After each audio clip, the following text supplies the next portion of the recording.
ने अत्यंत धक्कादायक आहे। ठाण्यातील गुंड संतोष पवारनं पूर्व वैमनस्यातून झालेल्या वादातून एकाची गाडी खाली चिरडून निर्घृण हत्या केली आणि या घटनेनंतर संतोष पवार फरार झालाय। पण त्यानं आपल्या चारचाकी वाहनाखाली चिरडून केलेली एकाची हत्या सीसीटीव्ही कॅमेऱ्यात रेकॉर्ड झाली आहे। विठ्ठल गायकर असं हत्या करण्यात आलेल्या व्यक्तीचं नाव आहे। या प्रकरणात पोलीस फरार आरोपी संतोष पवारचा शोध घेत आहेत। दरम्यान पोलिसांनी आरोपीची गाडी ताब्यात घेतली आहे।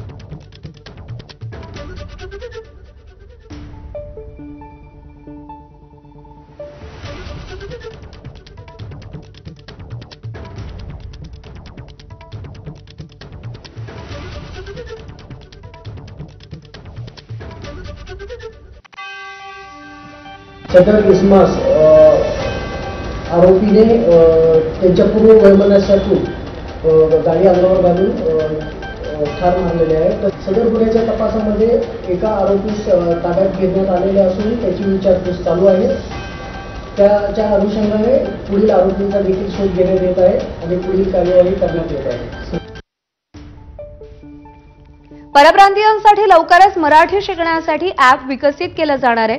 राज्यातील भाषिक वादाच्या काही घटनांनंतर राज्य सरकारनं हा निर्णय घेतलाय। महाराष्ट्रात